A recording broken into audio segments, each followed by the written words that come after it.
Hello, guys. Good day. This is Anna of Reinforcement Club. Today, we are going to talk about the first year RN success tips. So, this is applicable to those nurses who are newly graduate. So, they're going to venture a job, a nursing job in any hospital. And this will also refer to those nurses going abroad. It could be Saudi Arabia, uh, Dubai, US, or anywhere in Europe. It could be Canada. Your first year in the country, first year in the company, or it could be your first job. So anybody, any nurse who is on their first year on the job in a specific institution, hospital institution. Now, this is about the what I've learned in my entire experience as a registered nurse. So I am not a good person. I am not a perfect person. I am stubborn. And out of my over a decade of my nursing career. So this is the top 11 top tips that I've learned when you are a newbie. So I got, I work in two hospital institutions in the Philippines. I work in Saudi Arabia, and now I am currently in Europe, in Ireland, and I do enjoy it. And although in some point in my life I started as yes, I could be stubborn. I don't like having a boss when I was younger, though. But the thing is, when you are starting out a job, a new job, it could be your first job or a job in a new country, you have to tame yourself. And that's the part of the process, because the first basic thing that you have to do when you are a newbie in the area, in the hospital area, any area that you work, you have to build relationships with the people around, basically with your colleagues, other than your supervisors, nursing directors. The basic tip on starting out your new job, nursing job, is to build relationships with your colleagues, with your preceptor, mentors, and patients. So you have to foster positive relationship with your patients and their families too, and the people you work with. And nursing is teamwork. You're not going to get hired if people will disapprove you in that area. It could be ward, ICU, emergency room, anywhere, even outpatient department. You have to get along with the people who works with you. So, number one is build relationship. Be respectful. Yes, that's the basic of all. It's another basic values when you are new in the place. Respect. And you don't really need to brag about yourself a lot, because you have to meet people. You have to accept them as they are. And of course, in the most part, you are going to learn from your colleagues anyway, because they've already worked in that department for so long.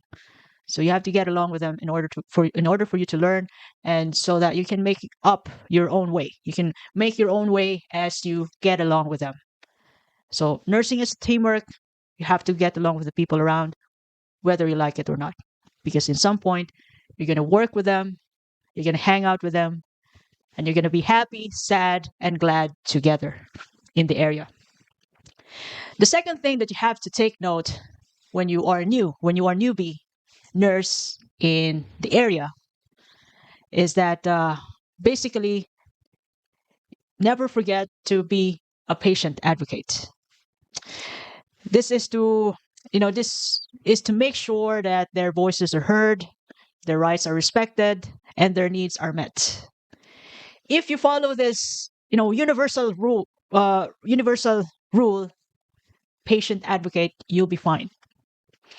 So when you are new in the area, don't touch anything, especially if it's another country. You don't know their rules and regulations there yet. Unlike in the Philippines, where I started my training, yeah, you can do whatever you want, because I trained there. I finished my education in Philippines, so I know the do's and don'ts. Although I have to get along with people every time I start a new job in a new area, in a new hospital. I have to get along with people. So in terms of patients' rights, yeah, you have to be advocate, respect. even anything that belongs to the patient, their records. When you are in a new country, in another country other than your native land, yeah, respect charts, records, respect patient. Always address their needs, and whatever concerns they have, you have to listen and raise it. Most importantly, and when you are a patient advocate, you have to make sure they're safe. You have to ensure the quality of care, and you have to make sure that they have the access to the health services in the hospital. And as a nurse, you are the mediator to all of this. Dietitian, laboratories, uh, it could be medicines. You have all the access to this to be given to the patient. You are the mediator. You are the way. But in the most part, protect the patients' rights, data, everything that pertains to this. Certain people only touch the patients that's been assigned to you, unless your colleague will ask help, because once again, it's a teamwork. Only touch the charts that's been assigned to you, unless somebody or a colleague or a doctor asks for your help, or for your, it could be, perspectives or suggestions. Only touch what's yours. And when you are new in a country, although nursing principles are the same, every country have a different ways. They could be, some countries could be really vigilant with patient records and privacy. So since you're a patient advocate, you have to advocate that, to be an advocate to their records, to their data, respect their data that belongs to them. And to some countries, you could be punished to this. If you cross the line of patient records and their privacies, you cannot be forgiven. But so far, yeah, as long as you are a patient advocate and you know that in your heart, always ask. So yeah, you'll be fine. That is why it's important to build relationships with your colleagues, so that you'll know the culture, the rules and regulations, the laws of the country in terms of patient records, their datas, their charting, the do's and don'ts. Yeah, it all starts with building relationships with the people around you. So even though that you are, yeah, in your heart that you could be stubborn, you could be an angry person, it's time to tame it. It's time to self-regulate. I hope you know what I mean. Because when you're starting out, you need to learn the way. You need to learn the culture. And there is no other way to get what you need other than to get along with the people around. So build relationship, the first one. The second one is be a patient advocate. Respect is the key. No matter how much you dislike some people around, it doesn't mean that you have to love them. You have to accept them as they are and live with it. You can't please everybody, and some people wouldn't like you too. You'll never know. Just mind your own business and do your job. And besides, you'll never know, you could be friends with those people that you despise. You don't know them yet because you are a newbie. And the third thing is seek mentorship. So most of the time when you are new in the area, you'll be given a mentor, a preceptor, to evaluate you, to teach you everything about the areas, the facilities, the common cases in the area. Could be the procedures, the routines, and yeah, the culture of the area, of the ward. It could be ICU, any specific area, emergency department, anywhere. They have their own way. So every ward 1, ward 2, ward 3, they have their own culture. Some areas, people don't get along there, but in this specific ward, people get along. They're good friends. They're good teams. So you have to get to know the people. And the third, of course, your mentor is your way to get in to the culture, to the routines of the ward, the facilities, the different cases that's going to be cared for, tackled in the ward. So your mentor is the way. Build relationship with your mentors. Seek mentorship. Find an experienced nurse. So other than your mentor. So that's why you need to build relationship. So find an experienced nurse who can mentor you through your first year. So they can provide you with advice, support, and guidance to navigate your role. And you can also have this ask advice, guidance from your mentor too. So yeah, build good relationship with the people around. Be a good person. At least if you have 8-hour shift or 12-hour shift, forget about your stubbornness. Forget about your angry part. You are a newbie. And that is the only way for you to learn and improve yourself. You have to neutralize in order to feed your mind on the area that you're going to venture in a period of time. It could be, you could stay in that work in that area for 2 years, 3 years. You'll never know. It could be for the rest of your life. Number 4 is ask questions. So don't hesitate to ask questions, seek clarifications, and don't hesitate to ask help too when needed. It's better to ask assistance than to make mistakes that could impact patient's care as well as your career, nursing career. So ask help, ask questions in the most part. And for you to be able to remember, because we're not we don't have this AI memory, you have to take note. Get a small notebook or a tissue paper, that's a Girl Scout way or Boy Scout way. Tissue paper, but don't forget to transfer it to your notebook, your mini notebook, wherein you can write down all the important things to be done in the ward or in the area that you work with. So whatever you consider, how you consider your area, these are the people I work with. This is the company I work with. This is the company I work for. It's up to you how you treat it, how you perceive things. But never forget to get along with people and ask questions. Ask help. Number 5 is stay organized. Because nursing can be demanding, you could have multiple tasks and responsibilities. So what I'm trying to say with being organized or staying organized is you don't have to be like an OCD person.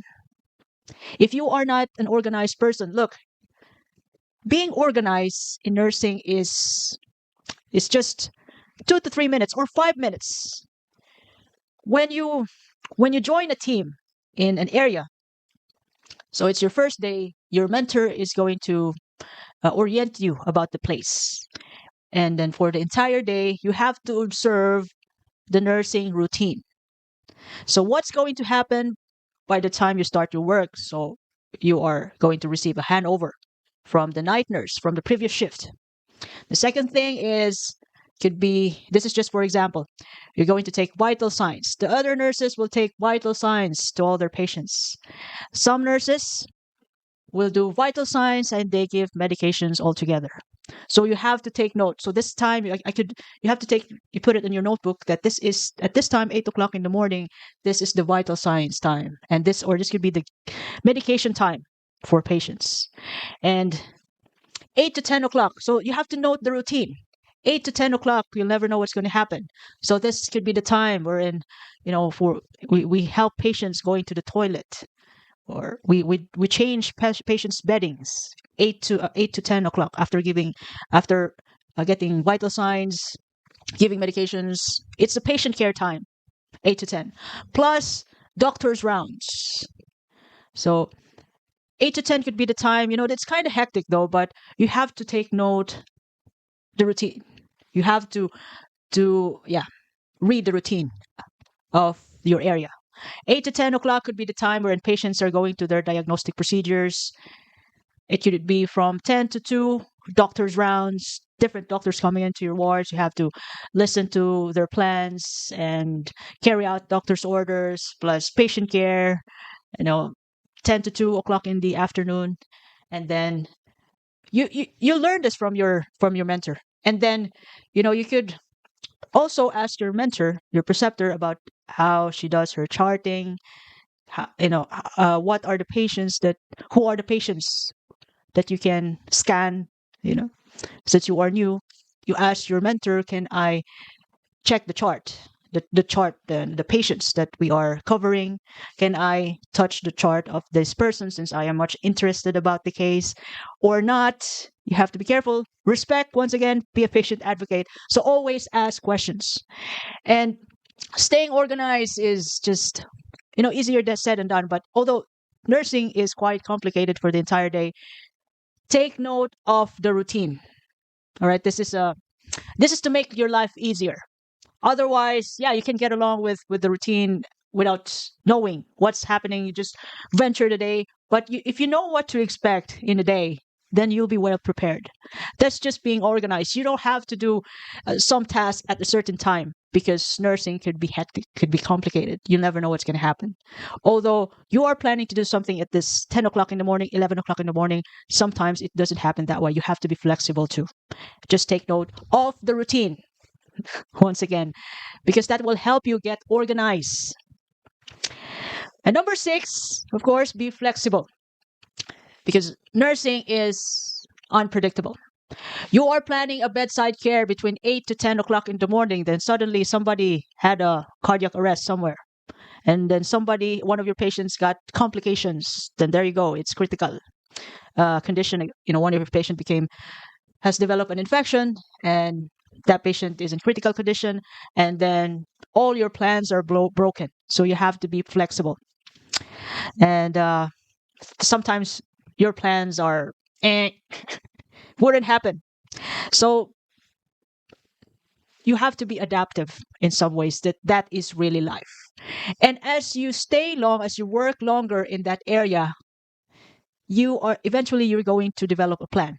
So if this will happen, then I can do this. Since there are you will find out soon enough what are the common cases that you're going to cover in that area, you're going to care for, so you know what to expect eventually. And as you go along, as you work on that area in a longer period of time, you will develop a plan much better than the plan that you have on your first day. That is flexibility, and your plans will evolve and improve as time went by. So that's what it means to be flexible and adaptive. Number 7 is, of course, you are in the busy part now. You are taking notes, you're learning from your mentors, you're trying to build good relationship with your colleagues, whether they like it or not, whether you like it or not too. Never forget to take care of yourself.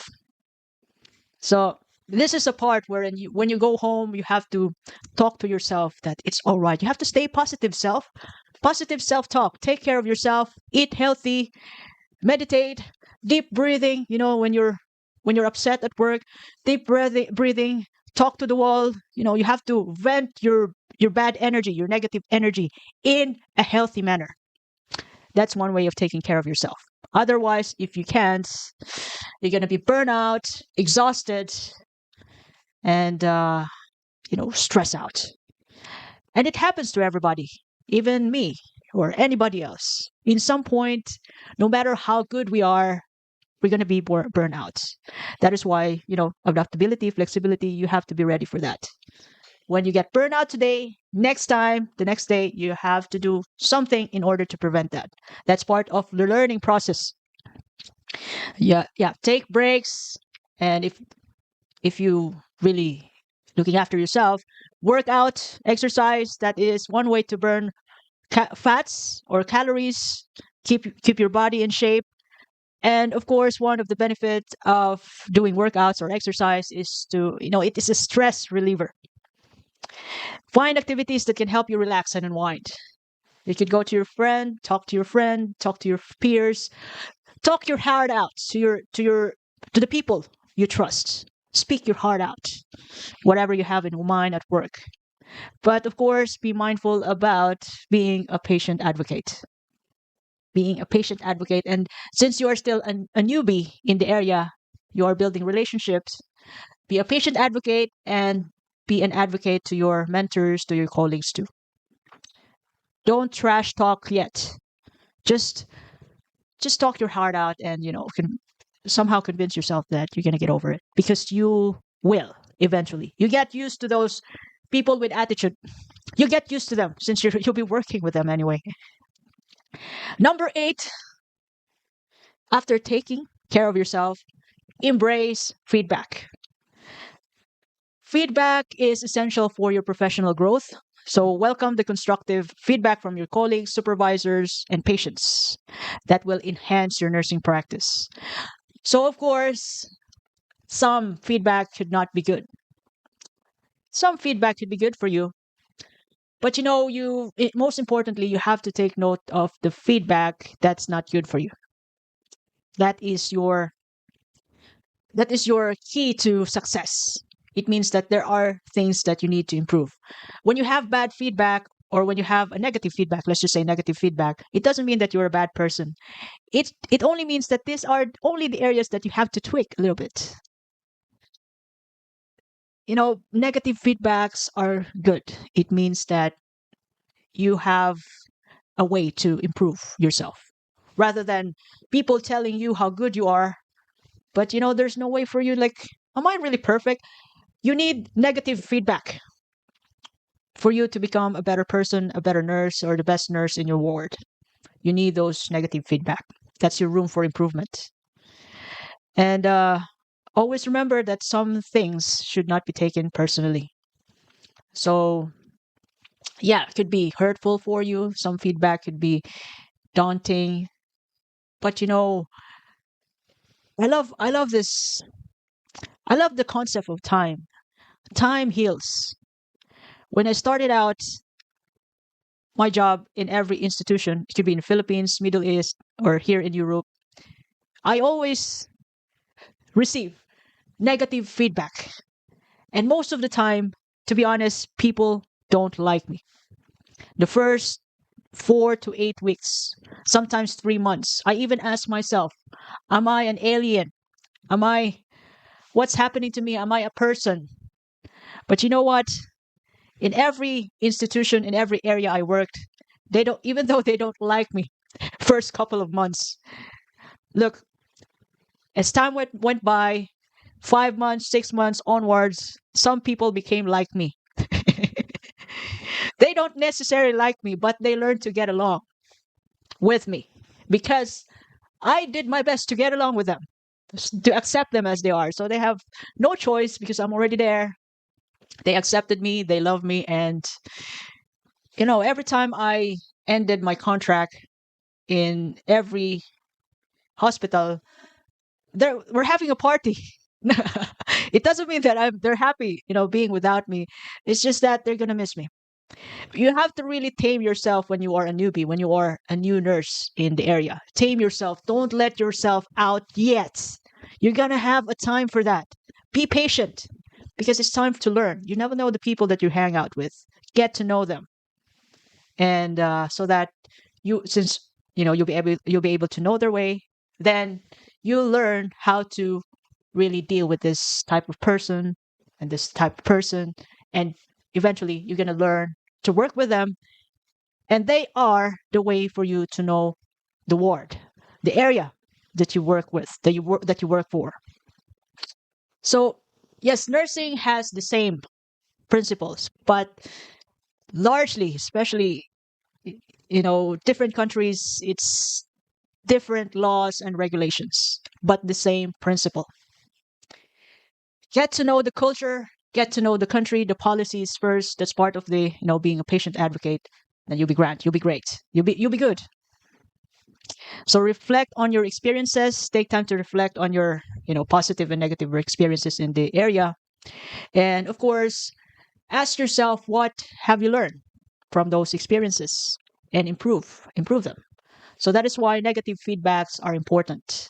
And every time you encounter new procedures that you've never done before, especially if it's really your first year, you just graduated your nursing degree, get to, yeah, reflect on those procedures that you've never done before because they will be your gold mine when you apply to another hospital. Those difficult experiences that you have, those nasty ones will be your arsenal when you work to another country, when you work to another hospital. Your past experience is your gear. I'm not going to talk this way if I don't have those nasty experiences in my nursing career. I'm not saying that I am the perfect one. I can be stubborn, but there will always be time to be stubborn, and there is the right time to be adaptive, to be flexible, and there is time in life or seasons in a day or a week wherein we have to self-regulate. Because, we have to improve. We can't be angry, we can't be stubborn whole year because we need to learn if you chose to. That is to me. That is my own perspectives. You have to be adaptive because there's a lot of problems that will come along as you work in your area of nursing career. Number 10, develop critical thinking skills. Now, you are working with your mentor every day. So you ask questions to your mentors, you ask help, you take note of the routines, and it's important to look at your mentor, observe them, what they're going to do if this thing happened. Like, for example, if the saturation of the patient comes down to 90 and you observe your mentor, they're gonna take note what's really the case of the patient. Either the patient could be COPD or the patient doesn't have COPD, but the auto saturation is going down. So you have to observe your mentor, what they're going to do, what is the standard operating procedure about it. But deep in your heart, as a patient advocate, that there's something has to be done about it. If the patient is not COPD, that's just for example, or other cases. That's the learning process. Develop critical thinking skills. So observe the people around, your favorite senior nurses, observe them, what they're going to do at certain situations, how they make decisions, and in the most part, how they solve problem effectively. So you can have different perspectives. So this particular nurse, my mentor, will do this, while another senior nurse will also do this. Otherwise, they could agree together that this is the right intervention. So that's a way of learning. You gather information from your mentor, from your senior nurse, from your supervisor, and then there you go. You learn something. And other than that, you could also read your book. Go back to your nursing books. What has to be done in certain cases that calls your attention. So continuously hone your critical thinking skills through your practice and reflection. So what you've learned about that day is, do I need to tweak my routine when I am, when you are the one working alone, when you are not with your preceptor or mentor anymore, after a certain period of time. It could be, they will let you work on your own for 4 weeks or 8 weeks after. So yeah, it's important to reflect about your learnings and critical thinking skills about the people around, and always ask, even by the time when you work on your own, always ask questions, ask help. So learn the cases as well as the procedures in the area, the SOP in the area. And lastly, set goals, short-term, long-term goals for your nursing career. So if you are planning to become a supervisor or a head nurse someday, you got to be really, you got to know your area. If you want to be a head nurse in your area, a supervisor in your area, you got to know your area well. You got to be really good at that. Whether pursuing further nursing education, specialization, leadership roles, if you want to specialize your area, intensive care unit, or emergency nurse specialization. There are some further educations that the hospital can in which the hospital can sponsor you, or you can just sponsor yourself for that, for your further education, so that you can be promoted. So it's up to you. Have a clear goals to guide your career path. Make it a habit to stay updated with the latest research, guidelines, and best practices in nursing. Engage in continuing education. So yeah, somehow it actually depends though. I had my master's degree in the Philippines, medical surgical, but it's since it's different in since it's different in Saudi and in Europe, I mean there's no sense. If you are planning to stay in the Philippines, you might as well, yeah, it's better to take a continuing education, a master's degree, if you're planning to stay in the Philippines and become a head nurse, because that's essential. That's part of the credentials that you must have as a if you want to get promoted. And of course, remember that in your first year as a registered nurse, it's just the beginning, and you have to, yeah, it should be the time for you to learn, and you can be more curious in those months, your first year in nursing, in that particular hospital, in that country. So by incorporating these tips into your nursing practice, the thing that we're talking about today, I hope this will lay a strong foundation for your successful and fulfilling career in nursing. The message that I brought about today. And if you like this topic, this content, please share it to your friends and family, and follow me in YouTube, Facebook, Spotify, Apple Podcasts, Reinforce Me Club. And always remember that you don't really need to be the best, to be better than others in your nursing career. You just have to be the best version of yourself, and part of it is to really take responsibility of your goals, of your dreams. Because as you go along, as you grow old, as you go older in your nursing career, you realize that working on yourself, working on your hopes and dreams in life is just enough. If others think that they're better than you, then they're right. Just leave them alone. Work on yourself. Be happy. Mind your own business. But I'm not saying that you have to separate yourself from the rest of the people in the ward or in your area. This is teamwork once again.